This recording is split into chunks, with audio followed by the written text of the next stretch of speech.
Alhamdulillahi wassana ala rasulillahi amma ba'd. Ada yang mengatakan bahawa kalau buat dosa ini, kesalahan ini, maksiat ini, Tuhan tidak mengampunkan.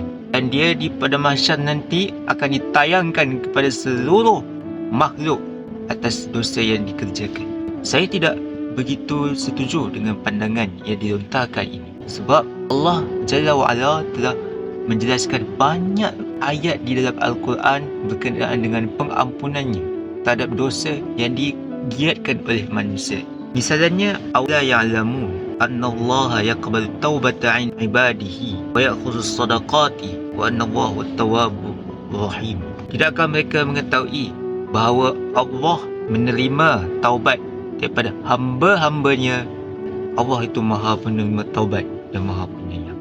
Bahkan Allah sendiri beritahu kepada kita, jikalau kita ini bergelumang dalam dosa, jangan berputus asa ataupun jangan kita berasa bahawa Tuhan tidak mengampuni kita. Seperti mana firman-Nya, qul ya ibadiyallazina asrafu ala anfusihim la taqnatu min rahmatillah. Wahai hamba-hambaku yang telah melampaui batas, jangan kalian berputus asa daripada mengharapkan rahmat Allah.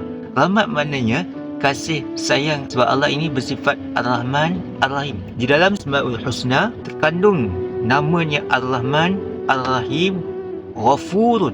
Mana Allah itu dia memiliki sifat kasih sayang dan memiliki sifat pengampun. Jadi bagaimanakah boleh dikatakan oleh seseorang itu bahawasanya Allah tidak mengampunkan? Kalau kita buat dosa ini, sekian-sekian ini, saya tidak mahulah menyebut apa jenis maksiat itu, tapi ustaz ini mengatakan bahawa Allah tidak mengampunkan. Bagaimana? Sedangkan ada ayat Allah, innallaha yaghfir dzunuba jami'an.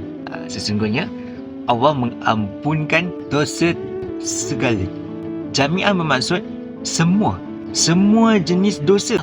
Jadi saudara-saudari, tuan-tuan dan puan-puan, apa-apa pun jikalau kita berhadapan dengan pintu dosa ini, maka kita janganlah berasa bahawa kita ini adalah orang yang gagal selama-lamanya. Kita ni orang yang akan menghuni api neraka. Sebab itu tidak baik bagi seseorang yang lain melihat seseorang itu berbuat dosa, melihat kita yang sedang membuat kesilapan, kesalahan, terus melabel kita ini sebagai iman kita ni lemah, kita ni akan menghuni neraka dan sebagainya. Sebab itu hanyalah pandangan manusia. Pandangan Tuhan berbeza dengan pandangan manusia. Saya pun ada menyimpan keratan yang ditulis oleh almarhum atuk saya yang meninggal tahun 2020. Dia menulis juga ayat Al-Quran berkaitan dengan pengampunan Allah. Saudara-saudari boleh lihat, ini ayatnya. وَالَّذِينَ إِذَا فَعَلُوا فَاحِشَةً أَوْ ظَلَمُوا أَنفُسَهُمْ ذَكَرُوا اللَّهَ فَاسْتَغْفَرُوا لِذُنُوبِهِمْ. Siapa yang buat dosa ataupun dia menzalimi diri mereka sendiri, kemudian dia minta ampun kepada Allah terhadap dosa mereka, وَمَا يَغْفِرُ الذُّنُوبَ إِلَّا اللَّهُ. Siapa lagi yang mampukan dosa selain Allah? وَلَمْ يُصِرُّوا عَلَى مَا فَعَلُوا. Dan tidak meneruskan perbuatan mereka itu. Maka ganjaran yang Allah bagi kepada mereka ini yang memohon ampun dosa kepada Allah, Allah bagi tahu bahawa mereka ini mendapat jannatun, laika jannatun tajri min tahtiha al-anhar, mendapat syurga yang di bawahnya itu ada batang sungai. Mereka kekal di dalamnya, khalidina fiha.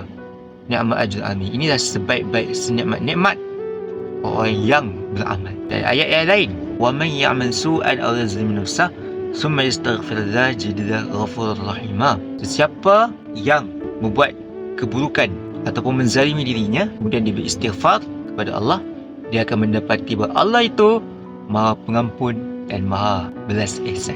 Jadi sahabat-sahabat semua, ini ayat-ayat Al-Quran, bukan diambil daripada hadis yang mengandungi periwayat yang lemah dan sebagainya. Dari manakah sandaran ustaz yang mengatakan bahawa Tuhan itu tidak akan mengampunkan jika kau membuat dosa?